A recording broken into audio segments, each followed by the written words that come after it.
Halo semuanya, selamat datang kembali, selamat datang di channel YouTube Kreator Indonesia. Ini adalah channel pusat edukasi dan event untuk seluruh acaranya YouTube Indonesia. Saya udah berapa kali nih muncul di sini ya, dan kemarin kalau ada yang sempat subscribe ke channel ini, mungkin kalau ada yang sempat nonton, ada video satu, itu saya yang keluar ya, saya sekarang juga sudah mencoba jadi konten kreator teman-teman. Jadi kita akan mengeluarkan lebih banyak lagi konten di sini, ada update soal semua fitur YouTube, semua informasi YouTube yang terbaru. Tapi yang paling penting, setiap kali ada acara edukasi seperti ini, setiap kali ada acara seru-seruan mau sama teman-teman di YouTube Indonesia atau sama kreator-kreator, kita akan bikin di sini. Oke, jadi kalau teman-teman udah sepuh, udah ikut dari acara-acara sebelumnya, makasih udah join kembali. Untuk teman-teman yang baru datang, jangan lupa subscribe. Oke? Sedikit perkenalan diri dulu, mungkin nama saya Ruben, jadi saya adalah Community Manager untuk YouTube Indonesia. Oke, jadi saya adalah ibaratnya kerjaan saya itu membantu untuk teman-teman kreator yang memang punya aspirasi untuk berkembang, dan saya tugasnya di sini untuk memberikan acara-acara edukasi seperti ini dan juga bantuan untuk teman-teman semua. Bentuknya seperti kayak gimana, nanti kita akan bicarain di akhir, tapi untuk sekarang kita mau fokus dulu ke acara hari ini, oke? Karena hari ini kita pengen ngomongin konten lokal dengan kualitas global. Maksudnya apa sih? Kalau ngomongin konten lokal tuh kan pasti teman-teman pertamanya kepikiran apa sih? Pasti batik atau kayak bahasa daerah gitu kan. Tapi ada apa lagi sih gitu? Dan apakah benar kalau konten lokal itu juga bisa berhasil di YouTube? Dan gimana caranya untuk mengembangkan konten-konten seperti itu? Hari ini kita akan belajar. Oke? Agendanya kurang lebih gini. Jadi saya pengen kenalin, ada hari ini biasanya kan kita dapat ada bintang tamu kreator 1 atau 2 ya, tapi hari ini teman-teman kita ada 3 bintang tamu yang super keren banget. Yang pertama, kita akan langsung ngedengerin tips untuk ngembangin konten lokal dengan kualitas yang nggak kalah sama konten-konten global. Oke?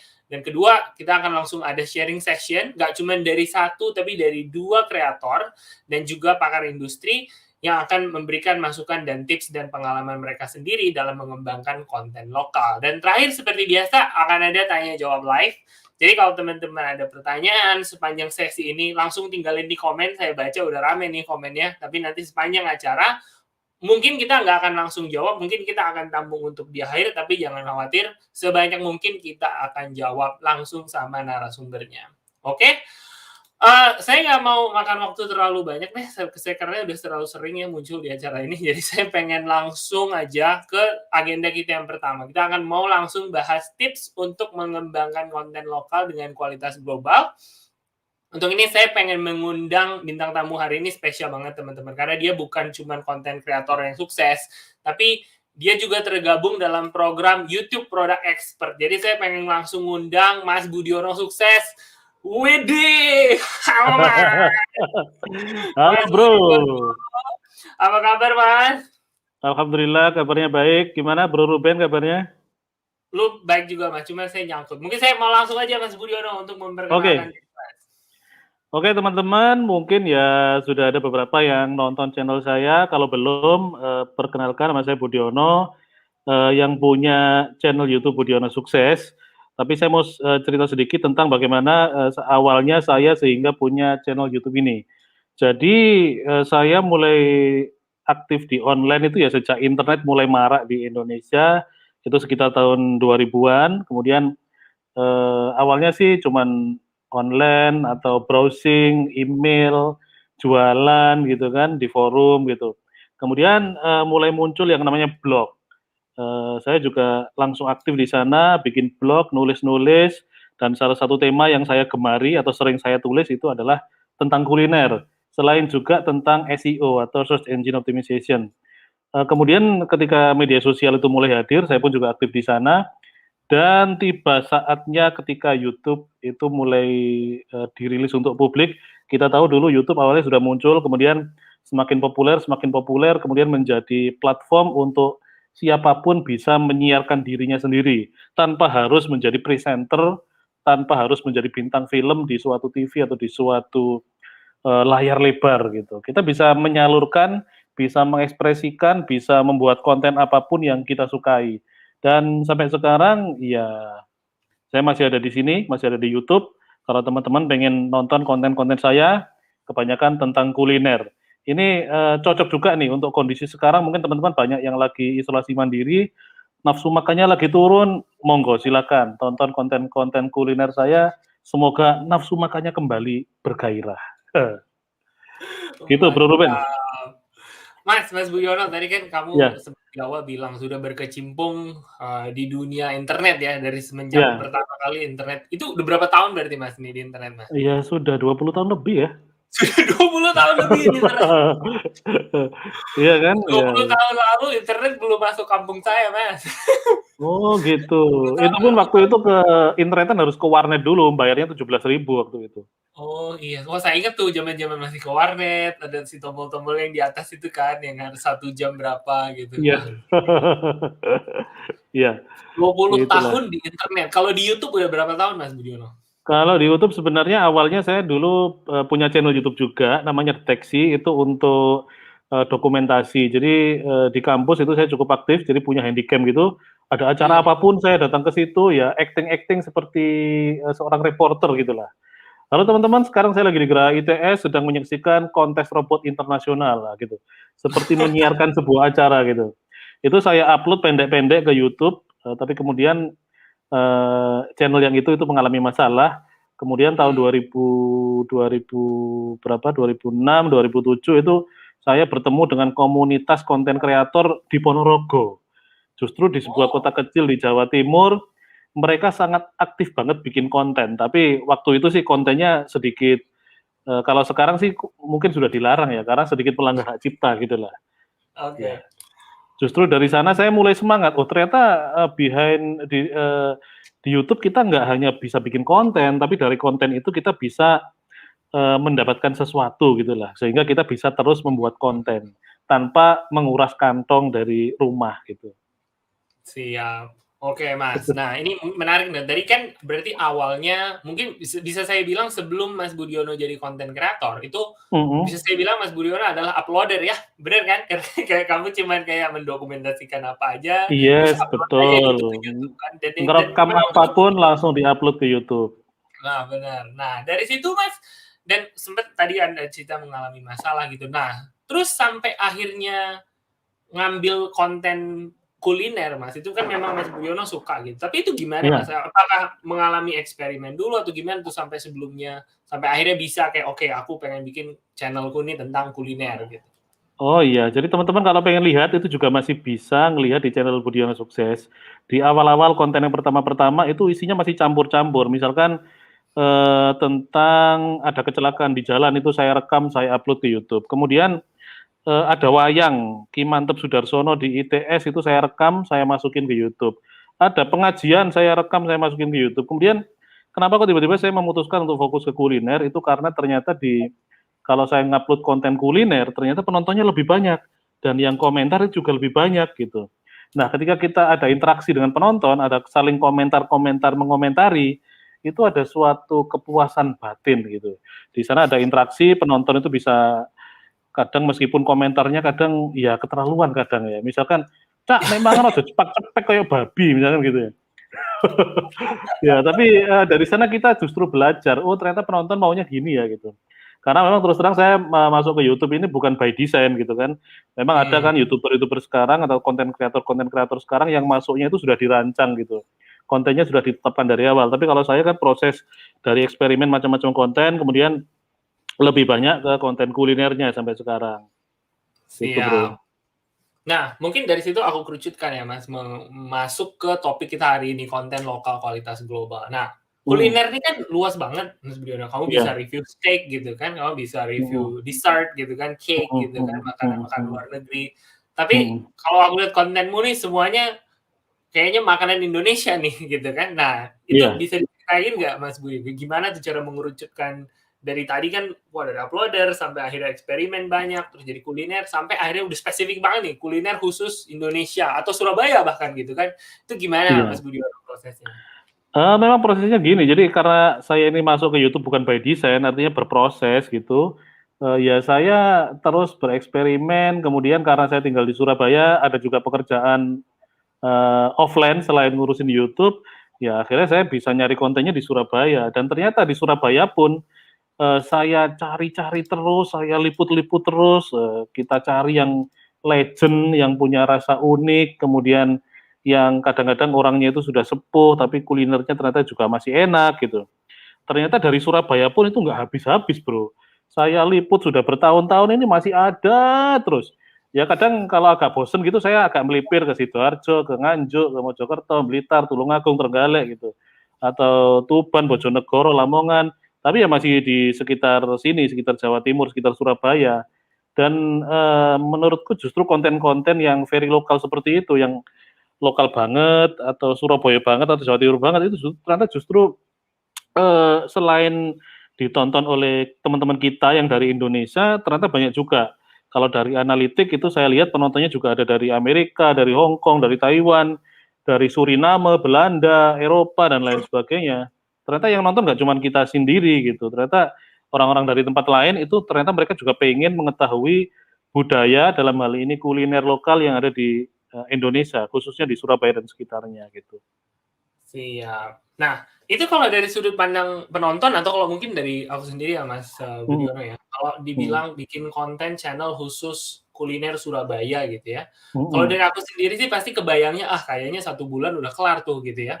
Cuman kan Mas Budiono ini udah bertahun-tahun kayaknya masih nggak habis-habis aja nih gitu ya. Kayak jadi Iya, kita pernah ngobrol kayaknya malah masih terlalu banyak yang belum sempet di-review gitu ya. Nah itu yes. gimana Mas Budiono? Gimana gimana prosesnya sampai kamu bisa mendapatkan sebanyak ini konten, sebanyak ini inspirasi dari topik yang sebenarnya sangat terkerucut gitu. Gimana caranya kamu Sangat bisa sempit dapetin ya? banyak banget sumber hanya Mhm. dari kuliner Surabaya? Itu prosesnya gimana, Mas?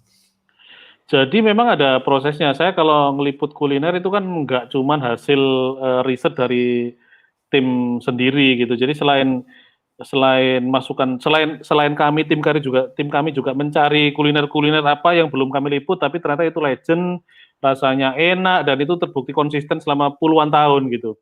Itu kami juga mendengarkan masukan-masukan dari penonton. Kadang mereka masukan-masukan itu masuk lewat komentar, kadang langsung DM ke Instagram saya, kadang ada yang langsung, WhatsApp ke kami gitu dan, tentu informasi yang masuk itu nggak langsung kita telan mentah-mentah gitu. Ada di sisi kami itu proses yang ya kita bisa sebut aja kurasi gitulah, seperti seleksi bahwa tidak semua Mhm, konten ini layak untuk kita tayangkan. Meskipun Surabaya kayaknya terbatas, tapi ternyata yang informasi yang masuk itu ya ada banyak banget. Jadi akhirnya di sini ada kesempatan untuk menyeleksi, kira-kira mana yang, pantas untuk kita datangi, kita untuk coba lebih dulu gitu. Dan biasanya saya kalau, bikin konten, itu nggak datang sekali kemudian langsung bikin konten, tapi tim saya itu sudah ada yang datang ke sana, mencicipi, lihat suasananya, kira-kira, ini jualannya ini jorok apa enggak dan lain sebagainya. Jadi saya juga memperhatikan aspek-aspek yang jangan sampai nanti ketika setelah saya tayangkan di channel YouTube, itu ternyata bisa merugikan penonton saya gitu. Jadi di sini saya pun juga memperhatikan, perasaan dari para penonton setia channel YouTube Budiono Sukses ini. iya, Mas. Berarti tadi kalau tadi aku sambil nyatet nih. Jadi intinya cara mengumpulkan banyak konten harus ada riset tadi ya, ada riset sendiri, ada riset dari Betul. tim. Terus dari Mas Budiono aku sempat ini teman-teman harus catat nih, mendengarkan masukan penonton ya, karena pasti ada yang Yes. ngasih saran gitu ya.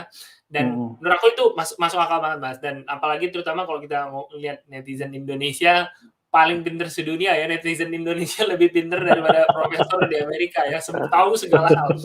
Nah, dari situ Mas, pertanyaannya mungkin yang aku lebih pengen bahas lebih dalam, cara kamu mengkurasinya, Mas Budiono. Jadi kan kalau tadi riset sendiri aja itu udah banyak banget gitu kan. Mhm. Tapi kalau masukan penonton aku udah kebayang, aku barusan lihat buka channelmu satu video komennya bisa ribuan gitu ya kan semuanya bisa ngomong, "Coba ini, coba itu, coba ini, coba itu." Iya.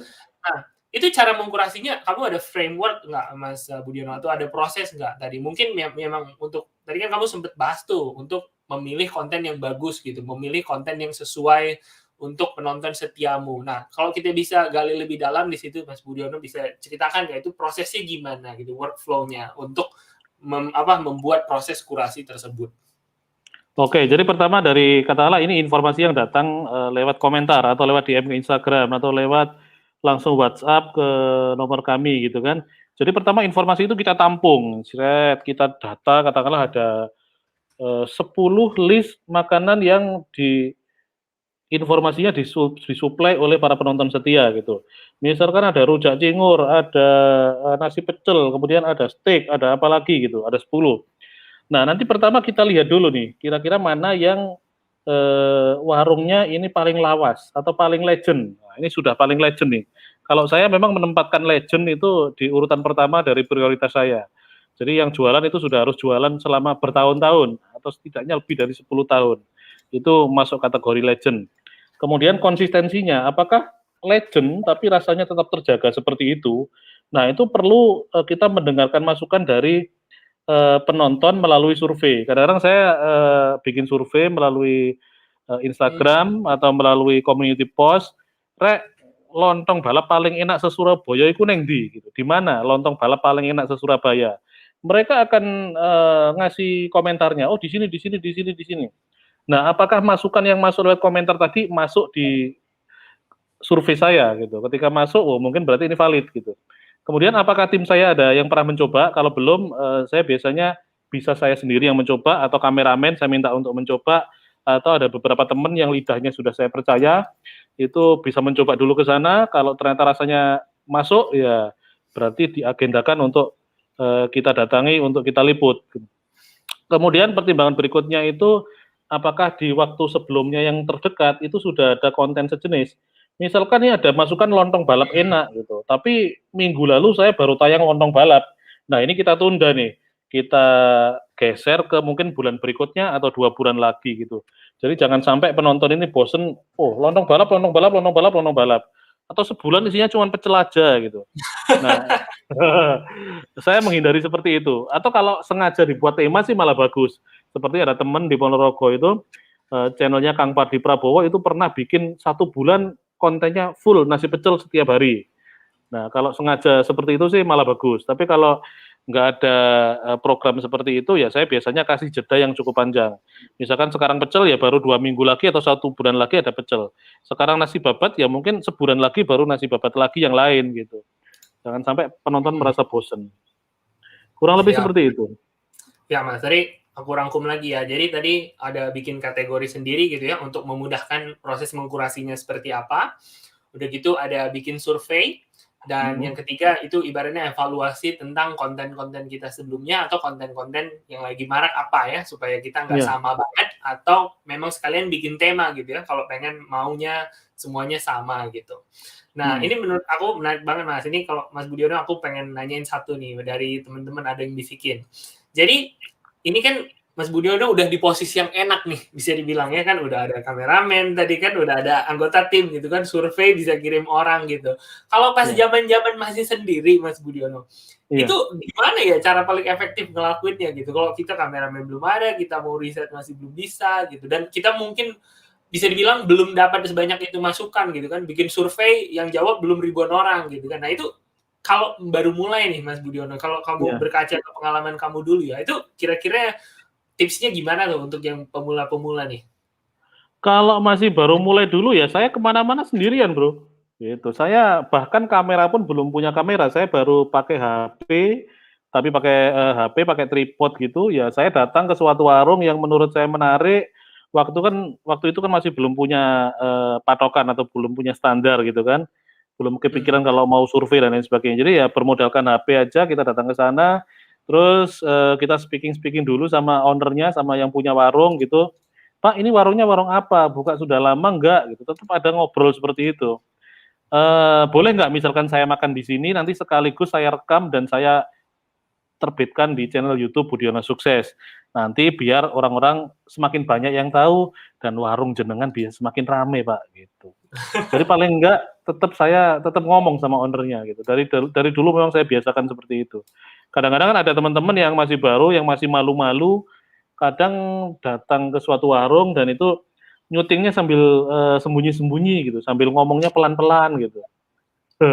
Ya menurut saya sih proses saja sih, proses kita nikmati bahwa berawal dari HP kemudian, semakin meningkat ketika, penghasilan itu sudah bisa kita gunakan untuk beli kamera, ya kita beli kamera, terus berproses bisa ngerekrut, tim, ya kita ngerekrut tim seperti itu. Sampai sekarang alhamdulillah sudah punya tim, meskipun tim itu belum dedicated, artinya dia juga masih bekerja di tempat lain, tapi ketika saya butuh untuk di syuting gitu juga sudah bisa diandalkan gitu. Tentu tim ini juga belajar bareng dengan kita nggak ngerekrut tim yang sudah pinter dari awalnya, supaya nanti bisa sesuai dengan keinginan saya gitu. Karena saya sebagai pemilik channel itu tentu punya cita rasa sendiri terhadap gaya liputan atau gaya cara ngambil gambar dan lain sebagainya. Siap, Begitu? siap, mantap Mas Budiono. Oke, ini kita lanjut sedikit ya. Ini gara-gara waktu juga nih soalnya. Aku pengen dengar masukan Mas Budiono tentang ini nih. Jadi mungkin menurut aku salah satu pertanyaan paling besar Mas Budiono ya. Jadi ketakutan atau bisa dibilang skeptisme gitu ya dari konten-konten kreator di Indonesia untuk mengangkat tema lokal itu pasti asumsinya penontonnya terbatas gitu. Jadi asumsinya ini pasti gitu ya. Dan tadi mungkin Mas Budiono sempat bahas di awal. Kalau bikin konten kuliner Surabaya, apa yang nonton nggak cuma orang Surabaya kan pasti gitu tuh kan. Kalau saya bikin konten tentang Bandung, pasti yang nonton apa nggak cuma orang Bandung gitu kan. Tapi tadi Mas Budiono bilang bahkan ada yang nonton dari Amerika, ada yang nonton dari Bahrain gitu. Nah kalau aku rangkum pertanyaannya, gimana sih Mas Budiono caranya gitu untuk kita bikin konten khusus tentang satu gitu ya, terutama secara geografis lokal gitu ya bisa dibilang, tapi bisa menjangkau penonton yang nggak cuma dari sana aja gitu, bisa menjangkau setidaknya seluruh Indonesia gitu kalau aku lihat konten Mas Budiono ya, atau bahkan bisa global gitu, itu gimana caranya Mas? Sebenarnya di YouTube itu ada fitur, jadi umpamanya kita menargetkan penonton dari luar negeri yang berbahasa Inggris gitu. Paling enggak kita menambahkan subtitle ya, kita bisa menambahkan judul, deskripsi, kemudian closed caption itu kata per katanya kita kasih terjemahan di layar gitu. Kalau misalkan kita menargetkan penonton dari Jepang ya kita bisa melakukan subtitle atau closed caption dari yang berbahasa Jepang dan lain sebagainya. Tapi kalau di tempat saya ini kadang malah justru dengan dulu saya pernah bikin konten berbahasa Jawa, justru penontonnya itu banyak dari Suriname atau dari daerah dari Belanda gitu kan, atau dari tempat lain yang mereka itu justru pengen belajar tentang budaya kita, termasuk bahasa gitu. Jadi menurut saya enggak apa-apa sih, lokal tapi konsisten menurut saya, kuncinya itu, kuncinya di konsisten. Selain kita menggunakan fitur-fitur yang sudah ada di YouTube, kita juga menjaga konsistensi kita. Kalau saya sih terus terang sekarang punya target atau mengatur ritme upload saya itu setidaknya seminggu 3 kali, yaitu Senin, Rabu, dan Jumat. Itu antara jam 3 sampai jam 7 sore lah. Biasanya saya upload. Nanti habis gini saya mau upload juga nih video. Mau tayang lagi nih videonya satu gitu. Konsistensi dan gunakan fitur yang ada. Gunakan semua fitur yang ada ya Mas, wah benar Iya. tuh. Sudah disediakan gratis lagi ya. Yes. Fitur-fitur tadi apa tadi biar bilang tuh ada closed caption, terus kayak bikin playlist, bener ya, gratis lagi. Nah, oke Mas, mungkin aku pengen minta masukan ya, mungkin Mas Budiono kan cukup bisa dibilang terkhusus gitu ya, dan konten lokalnya cukup unik lah gitu, bisa dibilang kuliner ya. Tapi definisi konten lokal itu bisa apa lagi aja sih Mas Budiono, kira-kira bisa kasih ide nggak nih untuk teman-teman kita yang baru-baru yang pemula nih ya, kalau pengen mengangkat topik lokal, apa aja sih yang bisa diangkat gitu? Tema seperti apa lagi yang masih bisa dikategorikan lokal gitu menurut Mas Budiono? Kalau menurut saya nih, dua bintang tamu berikutnya ini termasuk channel yang kontennya juga lokal tapi juga punya audiens global. Dan menurut saya juga sangat sukses sih, ada yang 1 juta subscriber lebih, ada yang filmnya itu ditonton berjuta-juta, ada yang obrolannya itu pakai bahasa Sunda, tapi ternyata yang nonton ya banyak juga gitu. Jadi lokal gitu, mungkin bisa lokal mungkin bisa dari bahasanya atau dari cerita yang diangkat di film itu gitu. Mungkin Ben bisa tanya lebih detail ke mereka nanti. Oke, kalau gitu aku langsung tanya bintang tamu kita selanjutnya ya. Oke, monggo silakan. Budiono ini paling pinter, langsung dia-oper pertanyaannya teman-teman. Kasih Mas Budiono. Yuk, terima kasih bro. Mantap. Oke teman-teman, kalau gitu seperti yang Mas Budiono bilang, masih banyak tipe-tipe konten lokal lainnya ya, yang ada di YouTube, dan yang lebih penting lagi, sukses di YouTube. Itu yang paling penting gitu ya. Dan hari ini kita akan belajar. Untuk itu saya pengen mengundang 2 pembicara super keren hari ini teman-teman. Yang pertama adalah konten kreator Fiksi Aunurofiq. Kang Fiksi. Halo, Mas Ruben. Kang Fiksi, kumaha damang? Alhamdulillah, pangestu kumaha samulina damang. Damang. Silakan langsung Kang Fiksi memperkenalkan diri. Oke, terima kasih ya buat Bang Ruben. Terus sebelumnya ada Mas Budiono. Licik nih, malah disuruh sama aku ngejelasinnya ya, malah dilempar ya. Buat yang belum kenal, halo semuanya, perkenalkan ya, nama saya Fiksi. Saya asal dari Majalengka, cuma domisili saya di Bandung. Saya pemilik channel Fiksi sesuai nama saya ya. Kebetulan channel saya itu berbahasa Sunda. Dan perlu kalian ketahui, Fiksi itu nama asli ya. Karena banyak yang nggak percaya gitu, kalau Fiksi itu kebanyakan nyangkanya palsu gitu. Nah, soalnya kalian pasti mikir, apa Fiksi kok namanya aneh, kayak sepeda atau kayak bedak ya. Aku tahu yang ada di pikiran kalian itu udah biasa ya. Udah biasa. Maka dari itu, mumpung sekarang lagi live di YouTube Indonesia, saya membawa fotokopi kartu keluarga, KTP, SIM, tuh komplit ya. Ini namanya Fiksi ya. Jadi biar kalian percaya, biar kenal ya. Jadi Fiksi itu nama asli. Tapi saya bersyukur dengan nama Fiksi karena itu pemberian dari orang tua saya. Terus nama Fiksi juga membawa membesarkan saya di per-YouTubean Indonesia gitu. Wih, luar biasa, keren banget. Tapi Mas Fiksi, aku pause dulu ya sebentar, karena kita nggak cuma ada satu pembicara untuk sesi sekarang. Saya pengen ngundang nih satu lagi. Ada 3 orang teman-teman filmmakers kolektif dari Rafa Channel Films. Wih, halo. Wah, kalau filmmaker kualitas videonya beda teman-teman, bisa kita lihat di sini. Silakan teman-teman Rafa Channel, perkenalan diri dulu yuk. Halo teman-teman, kami dari Rafa Channel Films. Aku Ellen. Aku Vanis. Kami yang memiliki YouTube channel Rafa Channel Films, yang salah satu filmnya yang kami upload adalah Tili. Kami base di Yogyakarta. Betul. Siap. Teman-teman, kalau ini mereka orangnya rendah hati banget ya, asli. Ini cita rasa lokal banget nih kerasa ya. Jadi Tilik itu bisa teman-teman search sendiri di YouTube sekarang nanti, tapi sesudah acara ini ya. Yang viewernya waktu aku ngobrol sama mereka pertama kali, mereka iya Tilik ya, adalah sedikit yang nonton, view-nya 25 juta kayak gitu.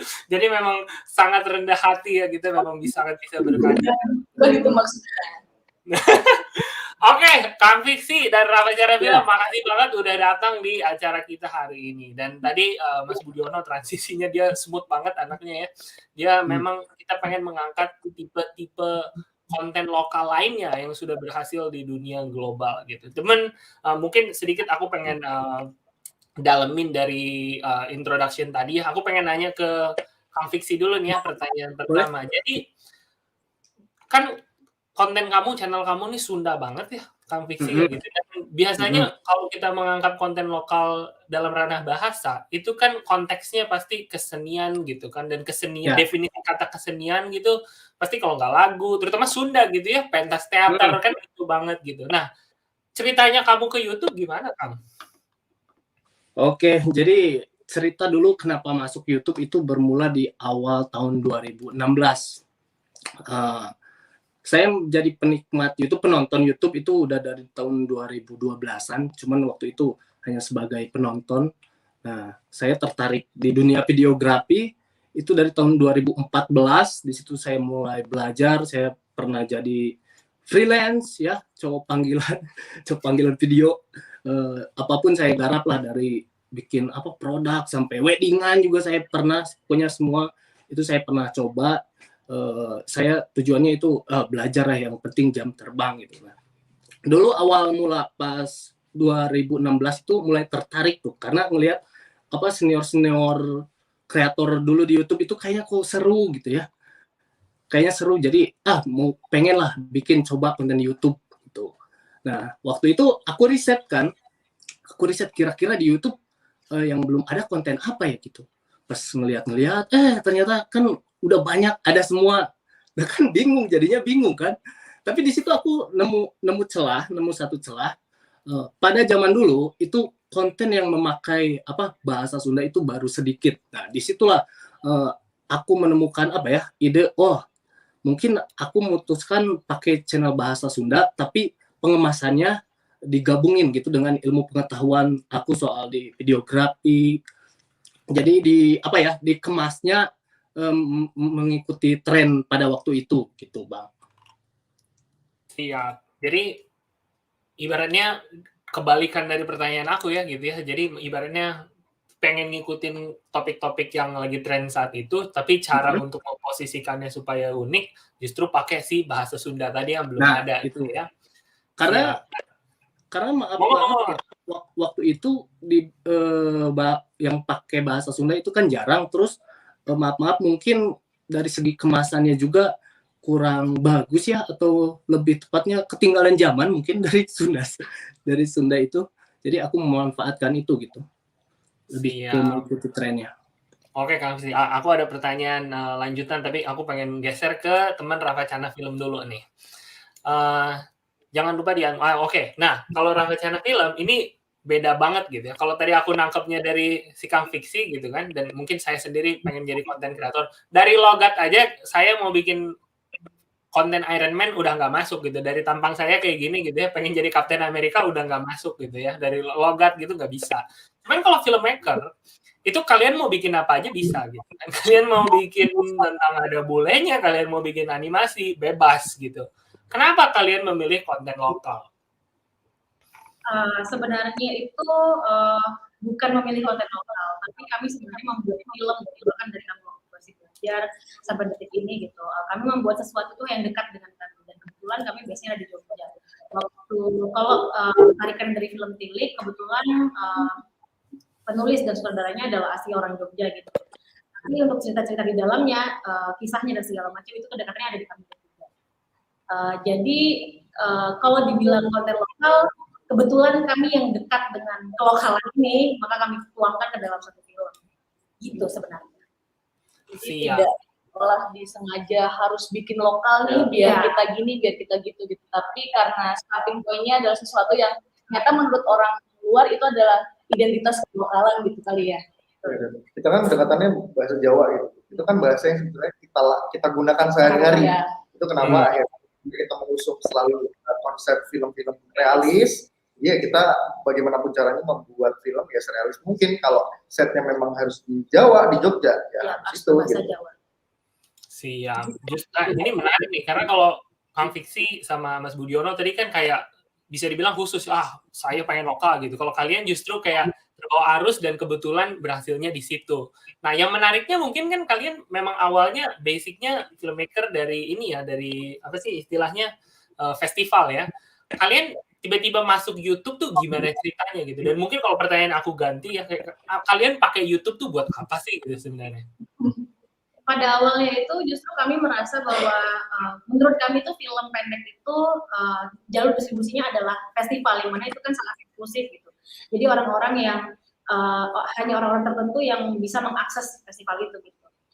Pada saat umurnya festival pada film Tilik gitu, kami merasa film Tilik itu belum bertemu penonton sebanyak-banyaknya gitu. Dan waktu itu pas pandemi ya, makin sulit gitu mau mendistribusikan. Jadi salah satunya kami mempelajari YouTube, kami melihat bahwa ternyata YouTube itu menjadi wadah yang bisa mempertemukan apa yang kami bikin, kami buat itu ke penonton sebanyak-banyaknya gitu. Jadi ketika umur festivalnya sudah habis untuk film Tilik, maka kami distribusikanlah di YouTube maksudnya. Dan ternyata responnya sangat besar gitu, dan ternyata banyak dampak yang pada akhirnya yang bisa kami capai gitu. Pencapaian kami itu terkabulkan lewat YouTube waktu itu. Ya. Legal ya. Ya, dan legal. Jadi itu. Oke, siap. Oke, aku ini pengen langsung tembak pertanyaan mungkin ke kalian berdua ya. Untuk mengangkat konten lokal seperti ini ya, pernah nggak sih ada yang ngeritik gitu? Ada yang ngeritik atau ibaratnya punya pendapat skeptis lah, kayak kok bikin konten lokal-lokal gitu sih, atau kok bikin film kayak Jawa gitu sih? Ada nggak sih yang pernah kritik kayak gitu ke kalian? Siapa? Mas Fiksi dulu? Kang Fiksi dulu apa kita dulu nih? Bebas. Wah, ini udah di Zoom, silakan duluan deh, Ramcata deh. Pasti ada kalau kritik, cuman kalau untuk kritik kenapa bahasa Jawa, kenapa Jawa, atau kenapa daerah tertentu itu tidak pernah ya, kita belum pernah ada mungkin, tapi enggak signifikan. Ya, lebih ke hal-hal yang kami angkat, isu yang kami angkat, seperti apa misalnya tentang perempuan. Ya. Kalau untuk Tilik ya tentang perempuan, lalu bagaimana sebenarnya di Tilik itu kami merepresentasikan kultur yang ada di Jawa dan segala macam gitu. Jadi kritik yang datang tuh bukan akhirnya mendiskreditkan kami karena kami menggunakan bahasa Jawa atau kelokalan itu, tapi malah ternyata respon yang kami dapat terkait lokalitas itu tadi adalah banyak orang-orang yang merasa relate gitu, bahwa ternyata apa yang mereka rasakan sehari-hari itu mereka bisa tonton gitu, dan itu jarang terjadi gitu. Gitu Mas. Gitu. Siap. Kalau Kang Fiksi gimana, Kang Fiksi? Pernah nggak tuh ada yang kayak gitu? Sering, banyak malah. banyak banget, apalagi di awal-awal ya, karena jujur saya sempat takut sebenarnya. Sempat takut bikin konten pakai bahasa Sunda karena pengetahuan saya soal bahasa Sunda itu kan terbatas. Nah, jadi takut salah ngomong gitu. Soalnya kan di Sunda itu apa ya? Bahasanya banyak banget gitu. Jadi ada istilah undak tusuk bahasa. Jadi kalau salah mohon dikoreksi ya teman-teman yang dari Sunda. Jadi contohnya gini, di Sunda itu kita mesti bisa menempatkan cara ngomong ke yang lebih tua seperti apa, ke yang lebih muda, ke anak kecil seperti apa gitu. Jadi sering awal-awal sering kena teguran karena mungkin salah menempatkan gitu. Karena di Sunda misalkan kata makan, kalau di bahasa Indonesia itu mungkin makan ya makan aja. Kalau di Sunda itu ada neda, contohnya ada tuang, emam, dahar, dan masih banyak lagi gitu.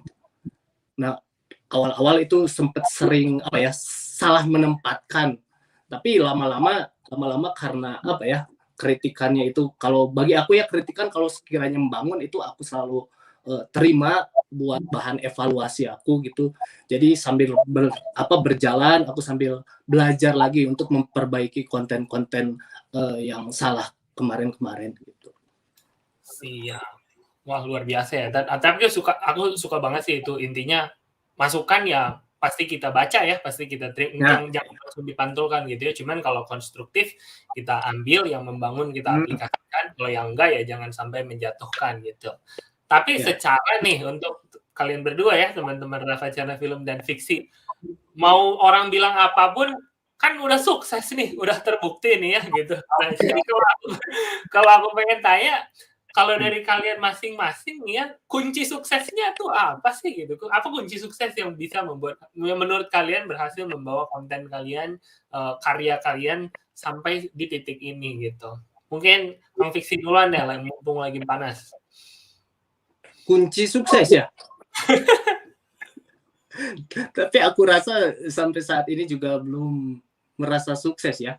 Tapi balik lagi kalau kayak yang mungkin buat aku pribadi bisa bertahan sampai sekarang ini karena jangan pernah menyerah lah, terus mencoba, jangan pernah puas gitu. Jadi aku selalu belajar, evaluasi, terus mencoba hal-hal yang baru gitu.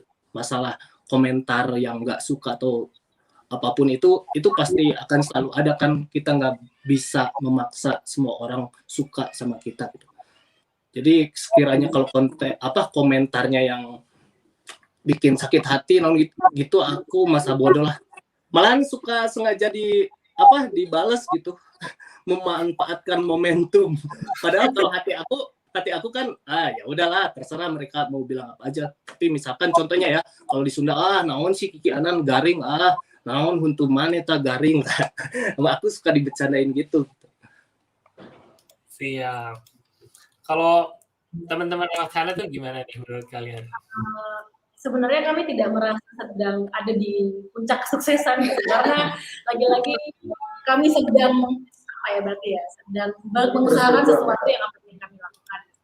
Salah satu caranya dengan percaya aja sama apa yang ingin kita buat gitu, percaya dengan sesuatu yang akan kita angkat. Dengan begitu semua pasti akan terrealisasikan. Juga kita jangan takut salah gitu, karena dengan salah itu kan terus kita akhirnya bisa terus mengolah lagi apa nih sebaiknya. Iya betul, kayak yang Ellen tadi ngomong, kayak definisi suksesnya orang tuh kan pasti beda-beda lah gitu kan. Dan ya kami tuh sebenarnya bisa dibilang suka ngomong sama teman-teman kayak baru mulai gitu. Semua tuh kayak baru mulai, dan kami sih selalu berusaha untuk jujur aja gitu, bikin sesuatu yang jujur, yang dekat dari kami, yang mau kita bikin ya itu yang kita bikin gitu. dan itu ya terus kita kembangkan, jadi ya maju terus lah pokoknya gitu. Dan ya sama nambahin, setuju dari apa yang dikatakan sama Agung dan juga Elena. Salah satunya juga mungkin bisa dicapai dengan kami berusaha untuk tidak apatis terhadap kritik yang ke karya-karya kami gitu, karena lewat kritik itulah entah bagaimana, maksudnya kan banyak yang ngomongin komentarnya mungkin dengan bahasa yang mereka bisa gitu, yang mungkin jadi nggak enak ke bacanya di tempat lain dan segala macam gitu. Cuman kami selalu berusaha untuk tidak apatis terhadap hal itu gitu, karena komentar-komentar yang datang, kritik-kritik yang datang adalah salah satu cara kami untuk akhirnya evaluasi terhadap apa yang sudah kami bikin gitu, dan ternyata ada step yang lebih tinggi lagi, lebih tinggi lagi, lebih tinggi lagi. Gitu sih. Siap. Siap. Thank you teman-teman. Kayaknya temanya dari Kayaknya temanya dari kalian berdua tuh bisa dibilang tadi kata evaluasi, aku dengar beberapa kali ya keluar gitu kan, kayak evaluasi, ngelihat apa yang dilakukan sebelumnya. Dan mungkin aku pengen bertanya nih, kalau kita bisa ngasih ilmunya ke teman-teman supaya mereka nggak kena masalah-masalah ini ya. Pertanyaannya, setelah kalian melalui proses ini ya, yang aku yakin lah kalian belum di puncak kesuksesan, masih bisa lebih keren lagi pasti. Tapi sejauh ini yang kalian rasain tuh hambatan atau kesulitannya apa sih untuk berkarya di bidang atau di tema seperti ini? Sebenarnya lagi-lagi relatif juga kesulitan. Aku kalau mau bilang nggak ada kesulitan jadinya kelihatan sombong. Tapi lebih ke iya, maksudnya lebih kesulitan itu lebih ke bagaimana kami terus memperjuangkan sesuatu yang kami lakukan dan yang kami percaya gitu. Jadi kayak kesulitan soal yang teknis kayak budget lah, terus alat lah dan segala macam itu pasti terjadi gitu. Bahkan dari luar, dari sosial yang mengatakan bahwa kenapa sih rencana bla bla bla, itu jadi kayak hal yang akhirnya di luar itu gitu. Maksudnya untuk pada akhirnya mengusahakan itu ya lagi-lagi hanya kamu percaya dan kamu lakukan saja gitu. Iya, pasti kan levelnya tuh semakin kita punya capaian kan, level tingkat kesulitan, masalah segala macamnya masih naik gitu kan Mas. Jadi kayak yang selalu akan kita tempuh dan apa ya, waktu kita akhirnya rilis Tilik itu kan kami punya PR yang cukup besar, yaitu bagaimana ya caranya membuat masyarakat itu melek sama film pendek gitu. Bagaimana caranya film pendek bisa ditonton sebanyak banyaknya orang, dan itu yang terus kita coba cari gimana caranya segala macam, dan akhirnya ketemu YouTube sebagai platformnya dan alhamdulillah gitu tercapai. Dan setelah ini pastinya ada step level selanjutnya, apalagi kesulitan yang akan kita ambil dan apa capaian yang kita cari gitu.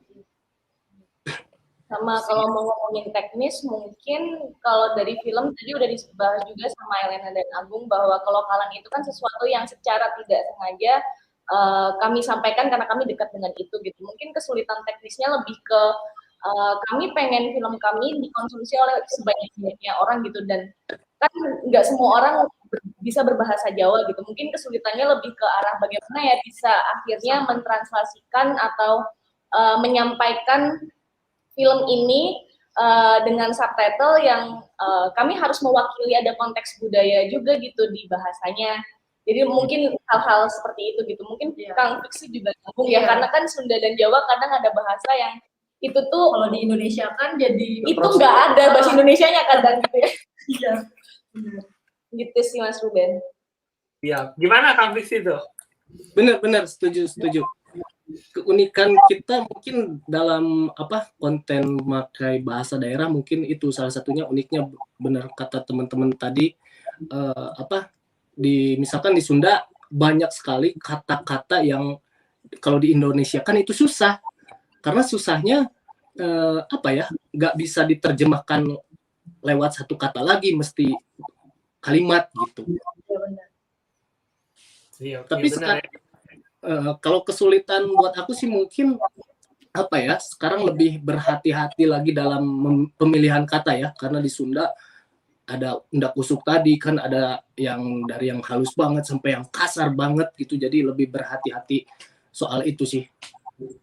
Sekarang mungkin banyak orang yang berpikiran si Fiksi ini kontennya bahasa Sunda, bukan berarti aku ngerti tentang bahasa Sunda, budaya Sunda itu aku nggak ngerti sama sekali. Justru aku bersyukur sampai di titik sekarang ini karena aku memakai konten bahasa Sunda, aku jadi tahu banyak hal gitu. Jadi mau belajar lagi karena setiap aku bikin konten itu pasti selalu riset dulu karena takut salah tadi gitu. Jadi banyak banget ilmu yang baru yang aku dapat. Siap, luar biasa. Wah, keren banget ini teman-teman. Mungkin aku pengen lanjut ya. Pertanyaan selanjutnya adalah soal mengembangkan audiens atau channel kalian tadi ya.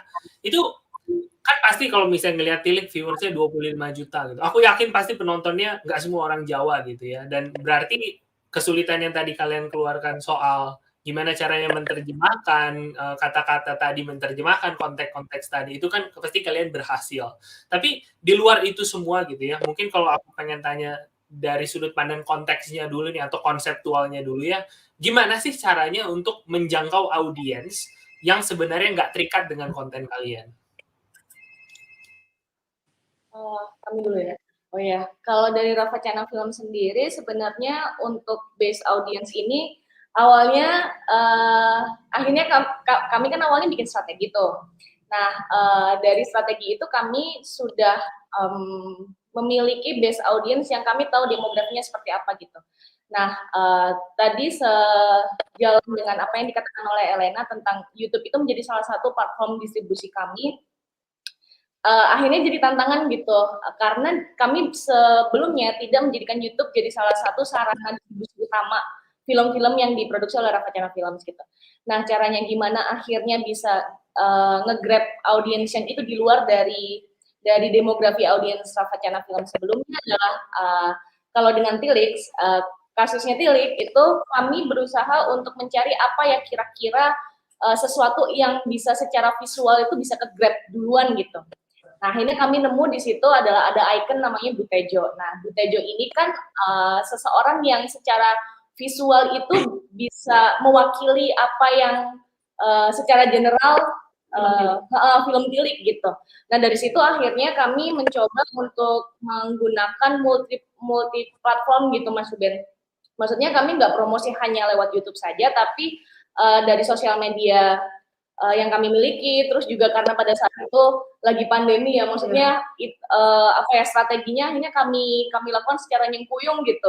Kami kirim linknya lewat grup WhatsApp keluarga kan biasanya gitu kan, terus grup alumni kayak gitu. Jadi mungkin kalau di kami kuncinya adalah gimana awalnya kami ngerti audiens yang emang ngikutin film pendek dan Rafa Channel Films, juga gimana audiens yang pengen kami sasar, yaitu audiens umum gitu, yang akhirnya ketemu lewat konten kami di Tilik, yaitu ada icon itu tadi. Ada tambahan? Cukup sih. Lengkap. Itu komplit. Gitu Mas Ruben. Siap. Kalau Kang Fiksi gimana Kang Fiksi? Sama Boleh kira-kira diulang? apa ada yang beda? Boleh diulang Bang Ruben? Jadi pertanyaannya kurang lebih, ini kan kontennya lokal banget ya, dan memang secara konseptual pengen mengangkat si cita rasa lokal itu sendiri tadi ya. Nah, tapi gimana sih cara kamu gitu untuk bisa Kang Fiksi ini mendapatkan audiens yang nggak terikat dengan konten tersebut gitu? Maksudnya wacananya kontennya Sunda pisan, tapi gimana supaya orang Jawa mau nonton gitu, dan bisa nonton dan bisa menikmati gitu. Oh, gitu ya. Kalau aku sendiri dari awal itu lebih fokus untuk membangun karakter sih, bahwa baik itu dari personal atau dari si kontennya gitu. Jadi dari awal-awal aku coba bikin beberapa karakter, di situ aku banding-bandingin, oh ternyata views penonton aku sukanya aku karakternya kayak gini gitu kan. Karena apa ya? Aku suka iri juga sebenarnya. Kalau kita melihat teman-teman dari Jawa ini ya, karena pakai bahasa daerah di Jawa itu udah banyak yang sukses deh. Kalau kita melihat misalkan Mas Denny Caknan, terus Mas Bayu Skak, itu salah satu influencer yang influence aku juga. Mereka itu pakai bahasa daerah, tapi views mereka itu bisa melebihi kreator yang menggunakan bahasa nasional. Dan itu faktanya seperti itu. Aku juga heran kenapa kadang suka iri sebenarnya ngelihat teman-teman dari Jawa itu teh. Kenapa kalian bisa seperti itu gitu. Jadi sebenarnya karena itu juga aku bertahan, alasan aku bertahan kenapa sampai saat ini aku masih pakai bahasa daerah gitu. Semoga kedepannya konten berbahasa Sunda pun bisa diterima di kalangan nasional gitu sih. Mantap, Kang, luar biasa. Oke, aku pengen double klik deh dari dua jawaban tadi ya. Kalau misalnya aku nanyanya gini, kalau kalian sendiri sekarang berkarya ya, itu kalian memikirkannya yang mana duluan sih gitu? Mungkin kayak tadi Rawacana teman-teman bilang kan akhirnya bisa menemukan titik tengah gitu kan dari yang Jawa pisannya, tapi sesuatu yang bisa direlate sama semua audiens lah setidaknya seluruh Indonesia gitu. Nah, proses berkaryanya tuh gimana sih? Itu tuh memang kalian dari awal pikirin kayak, waduh, ini sebenarnya keren, tapi kayaknya orang nggak ngerti, ganti deh gitu. Memang dari awal kalian memikirkan apa yang bisa diadopsi dan bisa diterima sama khalayak ramai, atau memang bikin dulu kontennya, baru mikirin gimana cara mengemasnya supaya bisa mungkin dinikmati sama lebih banyak orang. Itu prosesnya gimana tuh? Mana yang duluan atau barengan kah atau gimana? Jangan dulu kali ya. Jadi kalau kami itu sebenarnya pada awalnya tidak memikirkan bahkan siapa penontonnya gitu, akan diterima atau tidak di khalayak ramai. Lebih kepada kami menggali apa yang sedang terjadi di sekitar kami, apa yang ingin kami angkat, isu apa yang kami ingin bongkar, bahkan ingin sampaikan. Lebih ke sana dulu Mas Budi. Jadi kita nanti brainstorming bareng-bareng. Setelah itu baru kita pikirkan. Tapi sebenarnya sebelumnya pun kalau kami sebelum YouTube menjadi distribusi jalur distribusi film kami juga sebenarnya sudah memikirkan apa yang akan kami lakukan setelah film menjadi sebenarnya. Cuman karena itu adalah lingkup eksklusif ya, jadi kayak yang kita nggak berpikir bahwa akan ditonton halayak ramai dan kita akan memikirkan bagaimana halayak ramai akhirnya menerima film kita gitu, bukan ke sana arahnya gitu. Lebih ke dan konteks apa yang kita sampaikan gitu, untuk diterima atau tidak pasti punya segmentasinya masing-masing. Kami tidak berharap akan seluruh dunia pada akhirnya suka sama film kita tuh enggak sebenarnya. Lebih ke percaya aja sama lagi-lagi aku selalu mengulang kata percaya aja apa yang ingin kita lakukan, lakukan saja. Iya. Mungkin kalau aku pribadi gitu selaku biasanya kalau kita bikin film bareng-bareng kan kebanyakan aku direkturnya gitu. Kalau aku selaku director jadi kayak gimana caranya kalau aku sih fokus sama storytellingku, apa yang pengen aku bikin, apa yang pengen aku sampaikan, yang kemudian nanti perkara ketemunya akan sama publik atau penonton bagaimana itu nanti gitu. Jadi kayak selalu membagi fokus dulu kalau ketika kita bikin, ketika kita praproduksi gitu kita bagaimana caranya membuat konsep kita utuh dan bisa ke deliver dengan hal-hal yang subtil gitu yang kemudian bisa menjadi jembatan ke nasional atau ke global gitu. Pasar kan bisa diciptakan.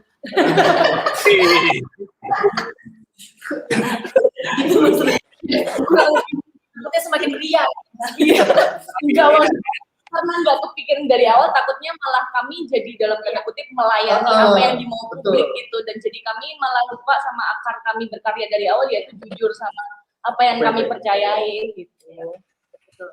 Iya, wah luar biasa nih. Tapi aku pengen summarize dulu nih karena menurut aku teman-teman harus nangkep nih ya. Jadi intinya yang aku suka banget tadi kalian tadi barusan ngomong nggak mungkin bisa bikin konten yang semua orang suka ya, bener kan? Kayak kita bisa riset sebanyak mungkin, kita bisa package se-oke mungkin gitu ya. Ini 2021 netizen Indonesia tadi seperti aku bilang ya lebih pintar dari profesor di Amerika. Apa aja pasti ada yang salah gitu ya. Mau udah bikin bagus apa juga, mau dapat penghargaan dari seluruh dunia juga pasti aja ada salahnya gitu. Dan intinya balik lagi ke konsep tadi ya. Tadi Masnya bilang bikin konsep yang utuh untuk bisa di-deliver itu menurut aku keren banget dan memang bisa dibilang semua konten kreator yang sukses pasti punya it factor-nya gitu kan. Kayak dia pasti bisa menjelaskan gua nih siapa dan gua ngapain gitu, bener kan?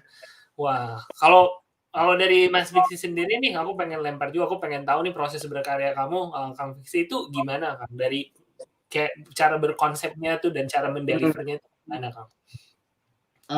Kalau saya pribadi itu ya kebetulan kan lebih seringnya bikin sketsa komedi gitu ya, dan alhamdulillahnya terlahir di Sunda itu orang Sunda memang balodor, banyak yang suka lucu-lucu gitu.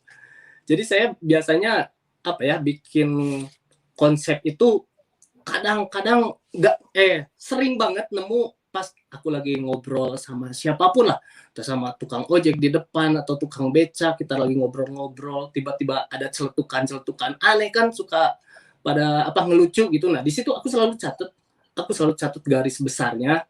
Nanti kalau lagi santai aku kembangin lagi. Oh, ini kayaknya masuk nih di ceritanya ini. Aku bikin sinopsisnya gitu. Kalau secara penggarapan sih sama kayak teman-teman di Ravacana ya. Aku sendiri kalau bikin sesuatu ya bikin aja gitu. Artinya tulus aja, masalah nanti ada yang nonton atau enggak apa-apa lah. Karena aku sendiri prinsipnya ini orang kan bikin karya itu biasanya memandang karena 3 hal ya tujuannya. Ada yang karena materi, ada yang karena popularitas, dan yang ketiga karena nilai. Nah, dan yang aku tangkap tadi dari teman-teman Ravacana ini, mereka sama kayak aku, mereka memilih yang ketiga karena nilai. Jadi ketika kita bikin konten, meskipun yang nonton sedikit atau nggak ada yang nonton sama sekali gitu, itu kita nggak mempermasalahkan karena saya sudah dapat nilai yang saya inginkan. Jadi apa yang ada di pikiran, apa yang ada di hati kita itu udah tertuangkan gitu. Jadi kita punya kepuasan tersendiri gitu, Pak. Luar biasa. Jadi mengejar nilai tadi ya, bisa dibilang wah, itu keren banget sih. Karena bisa dibilang, karena kalau aku melihat sebagai community manager ya, dan aku misalnya melihat di media sosial atau di forum komunitas YouTube, semua orang itu kan pasti wah yang dikejar, terutama kalau kreator pemula ya, yang dikejar itu nomor 1 pengen bisa monetisasi gitu. Itu sudah seperti kiblat gitu, seolah-olah kalau udah monetisasi besok jadi miliarder gitu ya kan, aneh gitu ya. Jadi kayak semua cara dilakukan, wah oke, bisa monetisasi, seolah-olah kayak wah kalau pengen banget gitu ya. Dan padahal kalau baru mulai, kalian ya mungkin bisa sharing waktu baru awal monetisasi dapat uangnya berapa sih gitu. Beli bakso juga mungkin nggak bisa gitu ya, tapi memang prosesnya adalah membangun value tadi ya, membangun nilai tadi, dan supaya bisa sampai pada titik di mana orang tahu kita siapa, value apa yang kita kasih, dan itulah yang ibaratnya bisa dibilang memilah gitu ya, siapa yang memang cocok jadi penonton saya dan siapa yang tidak. Dan kembali lagi ke poin sebelumnya, nggak bisa bikin konten yang disukai semua orang gitu ya, dan memang gimana akhirnya kita kalau udah menemukan audience dan posisi kita, itu ibaratnya kayak gimana ya, disitulah kita bisa surfing gitu kan dengan value yang kita bawa gitu. Ini kenapa saya jadi narasumbernya ya, oke, ini saya udah di ping nih ya. Teman-teman, aku mungkin kita bisa, ini kebetulan udah jam 5 sore, berhubung dengan waktu aja, mungkin kita bisa langsung mulai ke tanya jawab live ya, tanya jawab langsung sekarang juga. Dan mungkin aku pengen undang lagi Mas Budiono yang dari tadi di bangku cadangan. Silakan Mas Budiono, ayo ikutan lagi. Halo bro, semuanya. Hey Mas Budi. Mas Budi, kamu kenapa gak pakai kaos hitam ngomong-ngomong, Mas Budiono? Emang tadi janjian pakai kaos hitam ya? Enggak. Padahal satu orang lagi dapat gelas lusin, Mas Budi. Iya. Waduh, ganti baju dulu deh. Oke, untuk teman-teman semuanya, ini pertanyaannya dari awal tadi kita udah tampung. Cuman kalau teman-teman masih ada pertanyaan, langsung aja tulis di chat, nanti kita akan jawabin satu-satu. Oke?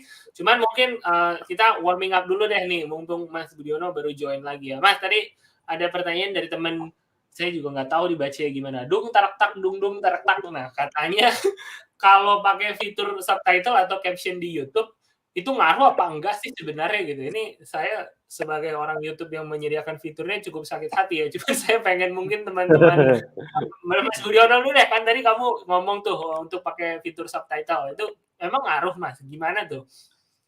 Kalau aku ngelihat dari kacamata sebagai penonton, aku juga sering nonton konten-konten dari misalnya dari Jepang atau dari Prancis, dari India yang kita nggak paham bahasanya, tapi mereka bisa mendapatkan penonton yang banyak dari Indonesia. Saya melihat itu melalui komentar. Ternyata konten-konten Jepang yang bahasanya pakai bahasa Jepang, itu banyak juga orang Indonesia yang komentar pakai bahasa Indonesia gitu loh. Dan ternyata mereka memang mengaktifkan fitur subtitle atau closed caption bahasa Indonesia. Kalau saya sendiri sih kemarin sempat menambahkan beberapa translation atau terjemahan, di beberapa video saya ya memang ada yang terbukti view-nya lebih banyak, ada yang sama-sama aja dengan yang lain gitu. Tapi setidaknya kalau kita aware terhadap penonton kita yang ada di luar Indonesia dengan kita menambahkan beberapa bahasa itu menurut saya itu sebagai wujud perhatian kita kepada mereka. Meskipun jumlahnya sedikit tapi kita kasih perhatian ke mereka. Siapa tahu nanti mereka cerita ke teman-temannya bahwa oh ada channel bagus dari Indonesia. Meskipun bahasa Indonesia ada terjemahnya bahasa Jepang, bahasa Inggris sehingga kita bisa belajar bahasa Indonesia nih dari channelnya gitu. Siap, Mas. Kurang lebih begitu, Bro. Siap, Mas Budiono. Aku pengen nanya ke teman Rafa Channel Film nih, terutama kalian kan memang nggak di YouTube pun sudah, kalau aku nggak salah sudah ngasih subtitle ya. Itu gimana tuh? Dan mungkin tadi kalian sempat ngejelasin juga cara naruh subtitle-nya susah ya, karena ngejelasin kata dalam bahasa Jawa ke bahasa Inggris atau bahasa Indonesia itu kan susah. Nah, menurut pengalaman kalian sendiri itu impact-nya gimana? Jadi ada aku sempat diskusi sama teman-teman gini, kita impact-nya apa ya setelah memberikan subtitle, karena sebenarnya jadi nggak bisa di compare gitu Mas, karena dari awal bahkan kami setiap ngupload karya kami di YouTube itu sudah ada subtitlenya. Jadi kalau workflow-nya film itu memang harus ada subtitle gitu, karena kan jalur distribusi kami kan ke festival, yang mana festivalnya tidak hanya di Indonesia gitu, jadi ada di luar negeri juga, yang itu wajib banget pakai subtitle Indonesia dan Inggris juga gitu ya. Jadi kalau mau aku rasa pasti mempengaruhi ya. Iya, pasti berpengaruh sih. Cuman mungkin jadi nggak bisa akhirnya membandingkan seperti yang tadi Mas Budiono katakan gitu, karena kan memang itu pakai fiturnya YouTube gitu. Cuman kalau dari kami pengaruh subtitle itu lebih ke bagaimana akhirnya hal yang pengen kami sampaikan lewat film itu bisa paling nggak dikompakkan dalam subtitle bahasa Indonesia dan bahasa Inggris gitu. Meskipun akhirnya mungkin ada konteks budaya yang agak meleset sedikit gitu, karena tidak bisa secara harafiah kayak gitu sih. Siap. Kalau Kang Fiksi pakai subtitle juga nggak, Kang? Ya, Kang, masih di mute, Kang. Punten. Nah. Kalau saya sama wajib. Dulu awal-awal sih nggak pakai ya, tapi karena ya tadi banyak masukan dari, alhamdulillahnya konten saya itu ditontonnya nggak cuma anak-anak Sunda doang gitu, dari luar juga banyak yang nonton, mereka ngasih masukan, Mas kasih subtitle ya. Dari situ saya meskipun malas sebenarnya ya bikin subtitle itu, tapi ya mesti dipaksain lah. Kalau yang pakai bahasa daerah itu wajib menurut saya sih, karena salah satunya itu untuk memancing penonton yang nggak ngerti bahasa kita tuh. Jadi jangan malas pakai subtitle. Mas Ruben sama mau nambahin dong, sama menurut kami juga adanya subtitle atau closed caption itu juga agar agar karya kami atau karya kita nantinya bisa ramah terhadap disabilitas tunarungu gitu. Maksudnya biar aksesnya juga lebih luas gitu kan, yang menikmati tidak hanya kayak gitu sih. Siap, luar biasa. Oke. Lanjut ke pertanyaan selanjutnya. Mungkin masih sedikit berhubungan dengan si caption ya. Pertanyaannya dari, bacanya gimana ini? Rifpak. Dari kreator Rifpak ya. Pertanyaannya adalah, konten aku kok nggak pernah ada yang komen. Jadi cara mau mendapatkan masukan, mau mendapatkan saran juga mungkin sulit gitu. Nah, mungkin ini lebih soal berkreasi dan engagement gitu ya. Kalau dari teman-teman bertiga nih, gimana sih caranya supaya bisa mendapatkan engagement? Dari gimana caranya supaya orang tertarik untuk meninggalkan komentar, terutama kayak kontennya bahasa Sunda, gimana supaya orang Jawa mau komentar? Nah, kurang lebih kayak gitu tuh gimana itu caranya tuh? Kang Fiksi duluan, gimana Kang?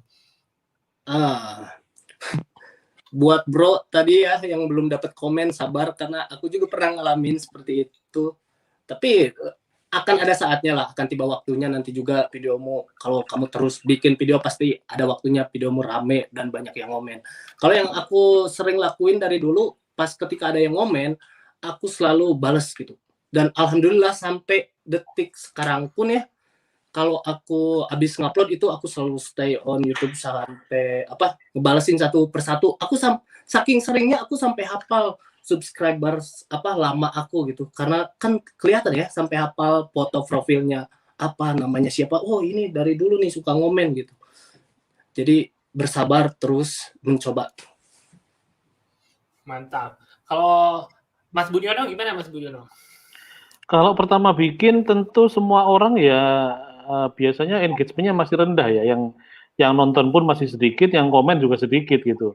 Tapi ya kita berproses aja, kita nikmatin prosesnya, kita bikin sesuatu terus berkarya sesuai yang dikatakan Mas Fiksi tadi, kita itu mencari nilai bukan mencari yang lain. Saya setuju juga dengan Ruben kalau di forum kita itu lebih banyak pertanyaan tentang kayak seperti ngejar-ngejar cepat dapat monetize gitu loh. Kok cepet dapat 1000 subscriber, 4000 jam tayang gitu aja pertanyaannya gitu. Kalau saya sih menurut saya dan itu sering saya berikan saran juga ke teman-teman yang bertanya seperti itu. Daripada kamu fokus 1000 subscriber dan 4000 jam tayang, lebih baik kamu fokus untuk mengasah kemampuan kamu dalam membuat konten gitu. Nanti seiring berjalannya waktu berproses ya karena kita ini bukan artis, bukan politisi yang penggemarnya sudah banyak sejak dulu, ya kita membangun brand image diri kita memperkenalkan diri ke orang supaya punya penonton, dan penonton itu mungkin kita bisa pancing-pancing melalui video supaya mereka berinteraksi, supaya mereka komentar gitu. Siap. Teman-teman Rama Cari gimana? Mau nambahin barusan?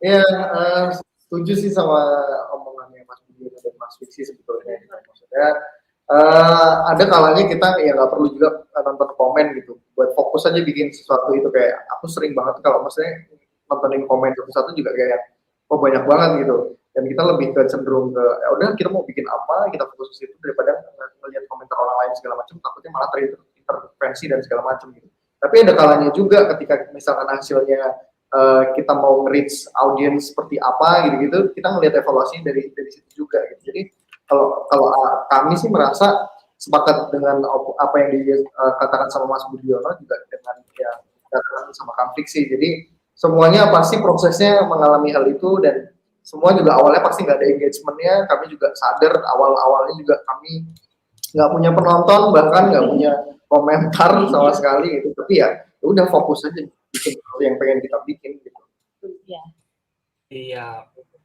Oke, aku mau nyambung ini pertanyaannya Mas ya, dan mungkin ini kalau aku lihat yang nanyanya nama channelnya Aku Gagal Mas. Jadi mungkin nama channelnya bisa lebih sedikit positif. Pertanyaannya ini sepertinya dari hati nih teman-teman. Dia nanyanya, jika konten kita udah bagus dan banyak dicari, tapi masih sepi penonton, itu kayak mana Bang mulainya? Kan masih belum ada subscriber. Jawab! Katanya dia nulis di komentar nih, itu kira-kira gimana tuh? Mungkin Oke. Sepertinya sama ya yang tadi gitu.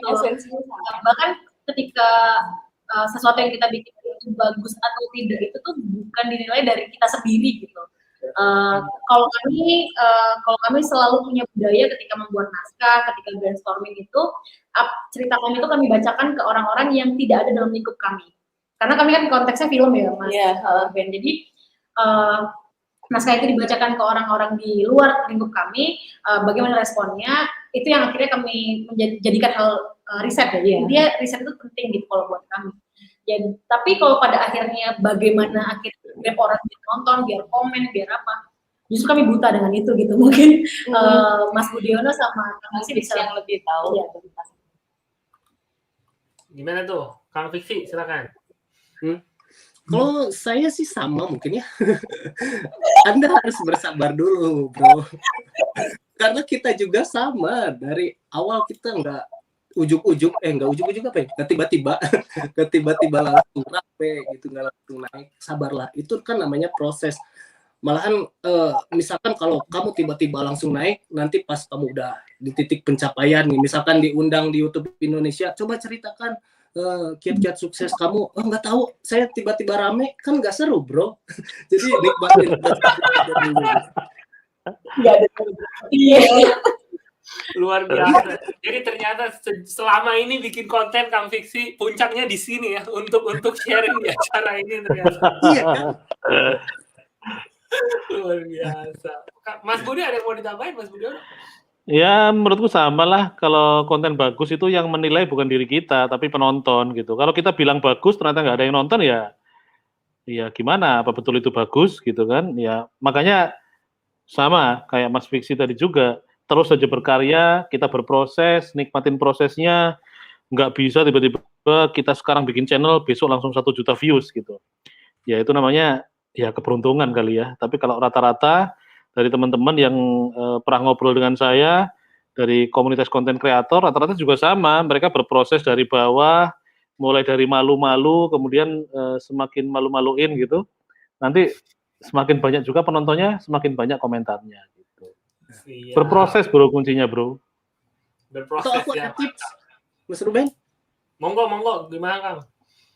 Atau coba tadi yang nanya tadi gitu ya, coba kamu cari orang dalam. Bisa nggak?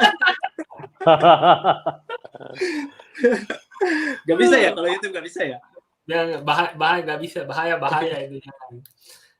Oke, lanjut ya. Ini mungkin masih berhubungan nih soal mengembangkan channel. Ini yang nanya dari konten kreator channel Crowdery Craft. Mungkin dia bikin channelnya, asumsi saya kerajinan ya kalau lihat namanya.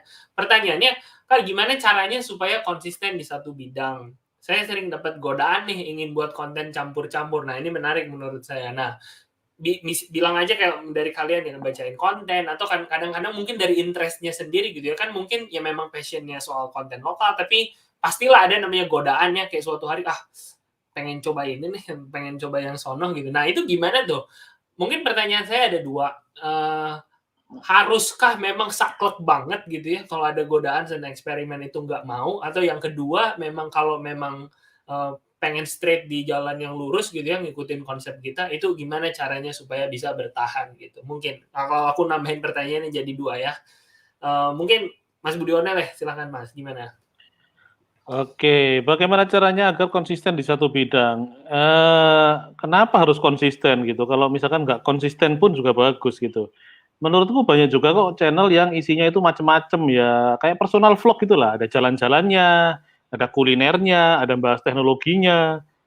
Kadang-kadang itu bahas tentang tempat wisata, besoknya bahas tentang minuman keras, besok bahas tentang COVID dan lain sebagainya. Tapi ternyata view-nya juga banyak, subscriber-nya juga banyak, dan kira-kira pendapatannya pun juga banyak gitu.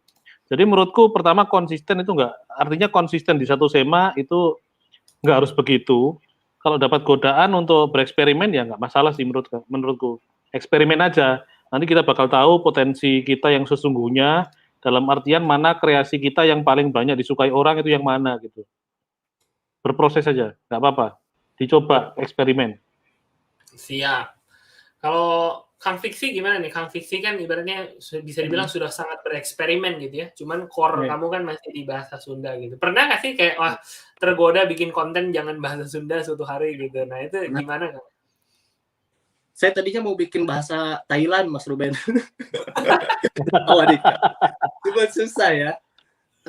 Kalau saya hampir sama sih kayak Mas Budi ya.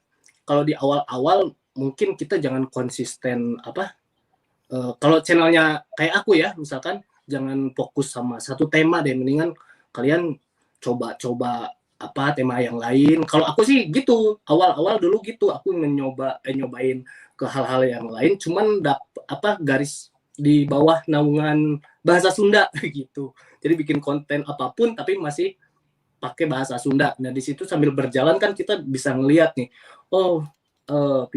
viewers aku, penonton aku sukanya aku bikin konten ini. Nah di situ sambil menyaring lagi konten yang akan membentuk secara tidak langsung membentuk karakter kita gitu. Jadi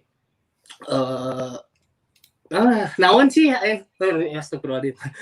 Maaf ya. Saya soalnya kalau ngomong bahasa Sunda itu suka di otak tuh ada kepikiran tapi susah mengungkapkannya gitu, Bro. Kenapa? Jadi ya intinya mah jalanin apapun. Kalau yang baru-baru boleh dicoba-coba gitu, tapi jangan terlalu keluar jalur terlalu jauh juga sih, itu nggak bagus juga soalnya. Siap. Mungkin ini Rafa Sana terakhir nih, karena kalian bisa dibilang dalam segi production segala macam lebih kompleks gitu ya dibanding konten kreator pada umumnya yang bikin vlog gitu. Nah kalau untuk kalian sendiri pernah nggak sih dapat godaan gitu dan gimana cara kalian ibaratnya respon ke godaan itu gitu? Sebenarnya adanya godaan-godaan itu penting buat kami gitu menurut aku ya, karena ternyata banyak kesempatan-kesempatan yang akhirnya bisa kita coba terus gitu. Tapi pada akhirnya ya benar kata Mas Budiono dan Kang Fiksi gitu, konsisten itu penting banget. Jadi walaupun godaan-godaan itu terjadi untuk kita eksplorasi, tapi ternyata kita tetap membuat film gitu.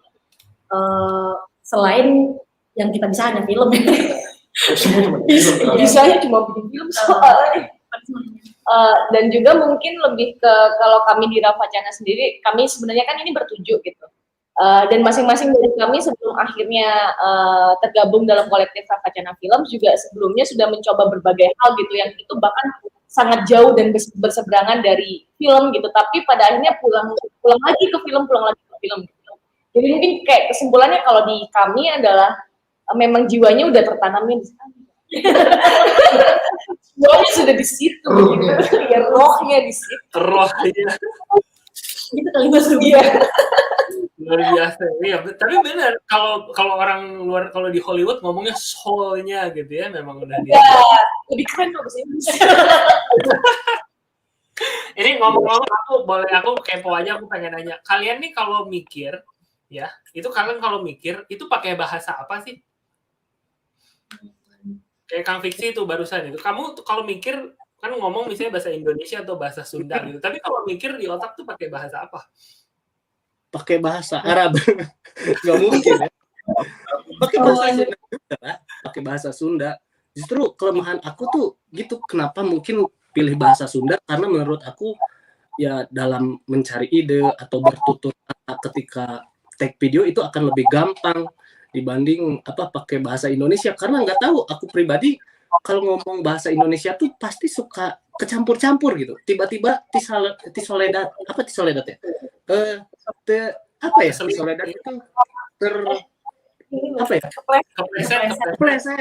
kepleset orang Sunda kan suka dicampur-campur gitu, jadi ya itu kenapa pakai bahasa Sunda gitu, jadi semuanya pakai bahasa Sunda. Oh gitu. Kalau Mas Budiono sama Ravacana Film, kalian gimana pakai bahasa apa tuh? Kalau mikirnya pakai bahasa Jawa sih biasanya. Memang mikirnya bahasa Jawa ya? Bahasa Jawa atau bahasa Indonesia lah gitu. Kan pikiran itu kan silent di dalam sini kan. Iya. Iya. Jadi ya mungkin itu bahasa internal gitu. Tiba-tiba kita punya ide gitu kan. Iya benar. Tapi kalau di Ravacana itu kita juga punya teman Mas yang kayak Kang Fiksi gitu, yang dia akan lebih lancar bertutur menyampaikan pesannya dengan bahasa Jawa gitu, karena dia emang lama di Jogja. Bahkan lahir dan hidup besar di sini. Cuman kalau background karakter kami masing-masing tuh beda-beda. Kayak aku hidupku karena di mana-mana kan, karena aku anak kolong gitu, pindah-pindah setiap periodenya gitu. Jadi di otakku tuh tetap bahasa Indonesia, karena kalau misalnya aku mix dengan banyak bahasa jadi kayak riwah sendiri gitu. Sama Agung sama Fanis juga, aku juga pakai bahasa Indonesia. Random sih. Sama ada bahasa sama sekali, bahasanya bahasa visual kadang-kadang kayak langsung gambar sih gitu. Langsung adegan. Iya, bisa juga sih. Bener banget sebenarnya Mas. Kadang bahasa Inggris. Kalau filmmaker beda ya, isi otaknya tuh gambar film gitu. Iya. Itu pakai bahasa kalbu paling. Ya, bisa juga Mas Budi. Aku paham sih, maksudnya aku mikir bahasa Sunda. Jadi ngomong bahasa Indonesia aja tuh udah mikir 2 kali.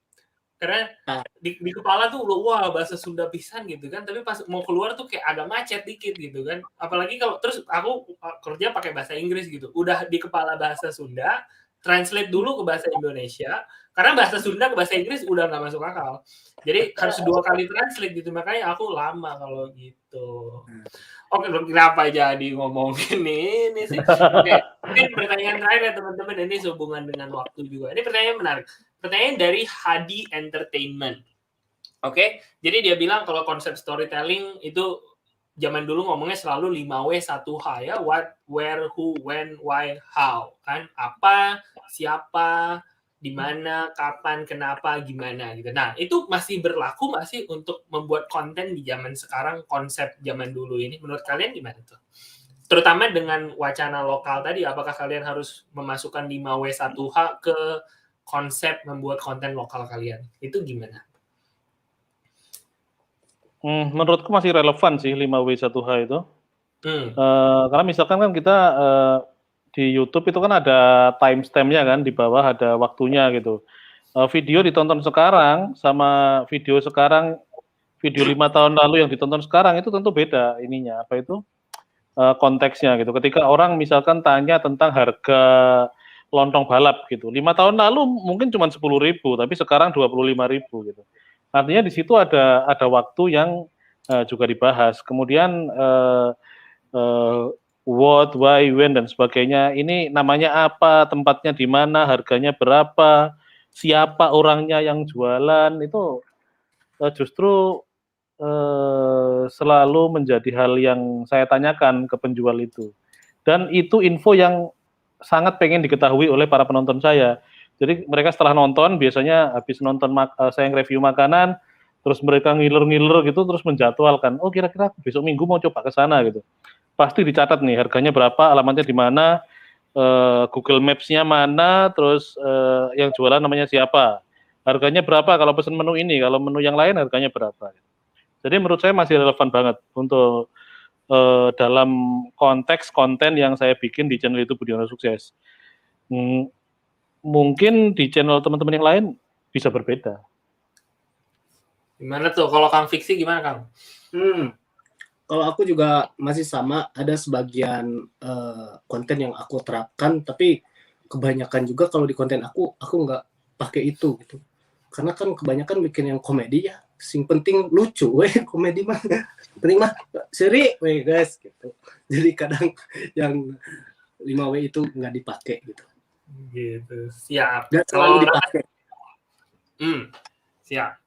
Kalau Rafa Cara Film gimana teman-teman? Kalau kita ngerasa sangat relevan banget ya Mas, karena kalau kita proses kreatif brainstorming, bikin naskah, itu tuh jadi hal yang sangat fundamental ngomongin itu gitu. Karena kalau kami selalu merasa membuat sebuah film atau naskah itu kan selalu fondasinya harus kokoh, bulat gitu ya. Maksudnya tidak ada yang bisa diruntuhkan. Satu kecil pun jatuh gitu tuh kayak rodanya akan jatuh semua gitu.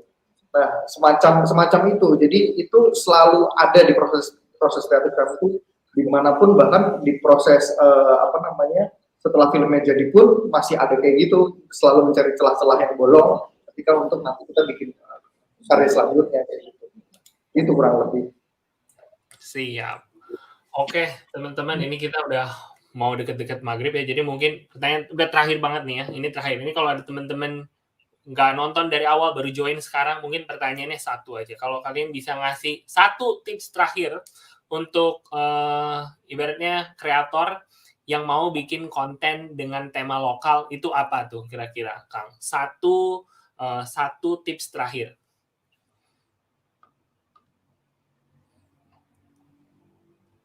Siapa dulu? Kang Fiksi. Kalau tips mah mungkin dari tadi juga udah banyak kita bahas ya. Kalau yang lewat baru nonton mungkin nanti bisa ditonton ulang lagi. Mungkin saya cuman mau berpesan khususnya ke konten-konten kreator yang sama memakai bahasa daerah. Itu kita jangan malu pakai bahasa daerah, karena bahasa daerah itu kan asal mula kita gitu. Bangsa kita itu kan kaya akan budaya dan bahasanya. Misalkan sekarang ini saya ngomong sama Mas Budi orang Jawa, teman-teman lainnya orang mana gitu yang nggak ngerti bahasa Sunda, tapi kan kita punya bahasa persatuan, yaitu kita memakai bahasa Indonesia. Tapi bukan berarti bahasa daerah kita itu dilupakan gitu. Nggak selamanya kok pakai bahasa daerah itu kuno atau kampungan gitu. Dengan kamu bikin konten bahasa daerah itu bagus menurut aku. Kita bisa berkarya sambil melestarikan. Jadi jangan malu akan kedaerahan kita gitu. Nggak malu dengan kedaerahan kita. Memang paling aneh sedunia kalau ada orang yang malu dengan kedaerahan mereka masing-masing gitu ya. Saya mungkin pengalaman, saya soalnya orang kampung asli, Kang Fiksi, saya Bandungnya Bandung Kabupaten, lain bukan kota Bandung. Saya tuh lahir dan besar gitu ya. Dan orang tua Batak gitu. Dan memang itu menjadi suatu kebanggaan gitu. Oke, mantep. Mas Budiono gimana Mas? Satu terakhir nih. Satu tips buat teman-teman yang baru akan memulai, tips dari saya adalah jangan pengen cepat sukses gitu. Karena sukses itu diraih dengan proses, dan proses itu butuh ketekunan, butuh konsistensi, ya butuh keseriusan, dan yang terakhir itu butuh ketaatan. Karena kita berkreasi melalui platform YouTube, dan di YouTube itu ada ketentuannya. Jangan ngawur. Misalkan ambil videonya orang, kemudian diupload di channelmu, wah ya kamu namanya bunuh diri itu. Jadi selain tekun, konsisten, patuh pada aturan yang ada. Di YouTube itu ada namanya pedoman komunitas, ada juga yang namanya hak cipta. Sebelum memulai berkarya, pelajari itu semua. Jangan sampai berkarya nabrak-nabrak, nanti channelnya sudah bagus, sudah besar, ternyata tiba-tiba kena klaim hak cipta, kena teguran pedoman komunitas, bisa hilang seketika channelnya. Luar biasa Mas Budiono, sebagai seorang produk expert sejati ya.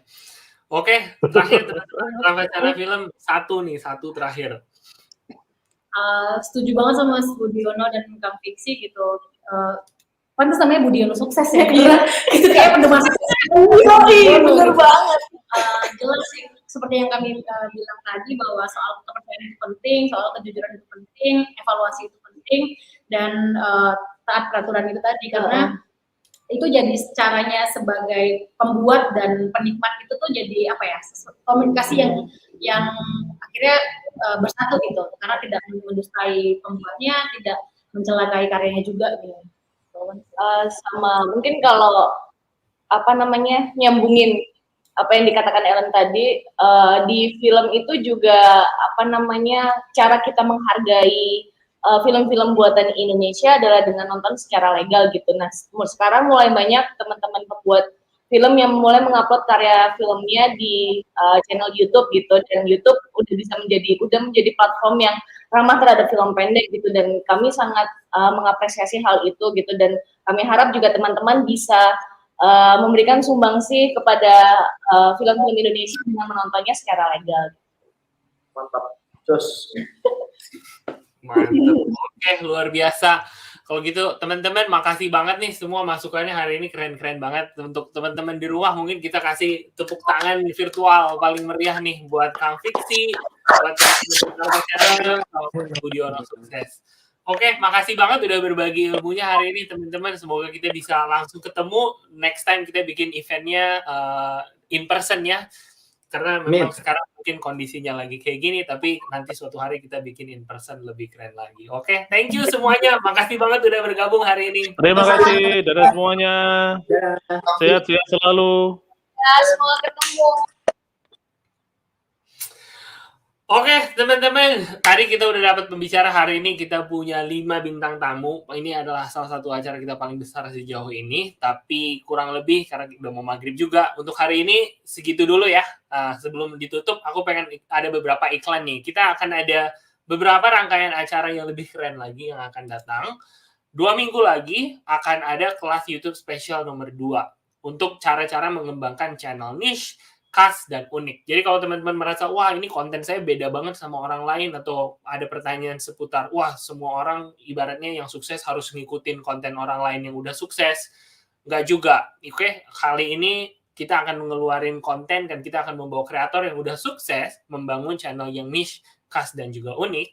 Dan bulan depan, save tanggalnya sekarang, kita akan ada kelas khusus YouTube spesial yang ketiga untuk perempuan-perempuan di YouTube. Oke, jadi di sinilah kita akan memperlihatkan bagaimana Sri Kandi terhebat Indonesia ya bisa berkarya di YouTube dan punya impact yang luar biasa keren.